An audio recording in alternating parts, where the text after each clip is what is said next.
Peace, peace. Thank you, Deborah. Thank you, BET. Thank you, Nate Parker, Harry, and Debbie Allen for participating in that. Before we get into it, I just want to say, I brought my parents out tonight. I just want to thank them for being here, for teaching me to focus on comprehension over career, that they make sure I learn what the schools were afraid to teach us, and also to thank my amazing wife for changing my life. Now, this award, this is not for me. This is for the real organizers all over the country, the activists, the civil rights attorneys, the struggling parents, the families, the teachers, the students that are realizing that a system built to divide and impoverish and destroy us cannot stand if we do. All right? It's kind of basic mathematics. The more we learn about who we are and how we got here, the more we will mobilize. Now, this is also in particular for the black women, in particular, who have spent their lifetimes dedicated to nurturing everyone before themselves. We can and will do better for you. Now,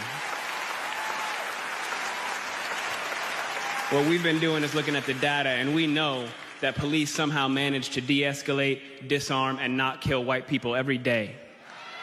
So what's going to happen is we are going to have equal rights and justice in our own country, or we will restructure their function and ours.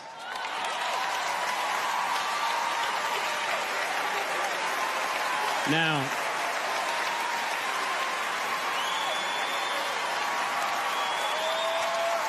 I got more, y'all.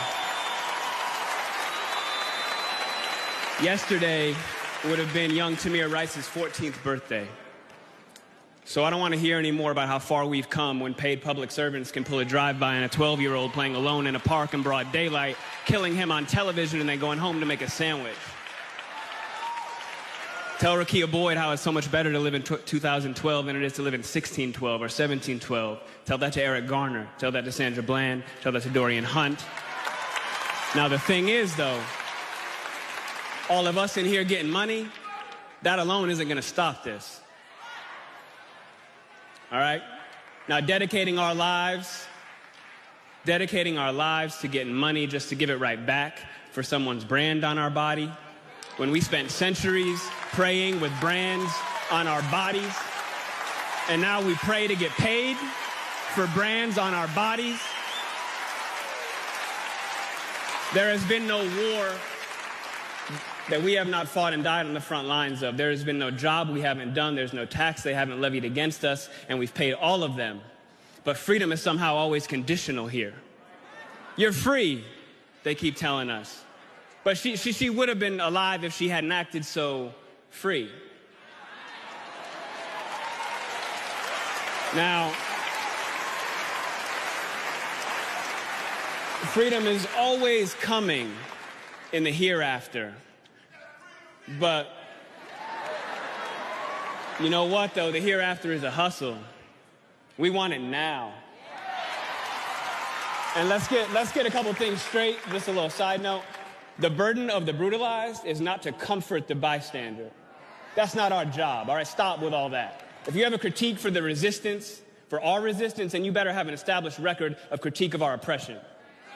If you have no interest in equal rights for black people, then do not make suggestions to those who do. Sit down.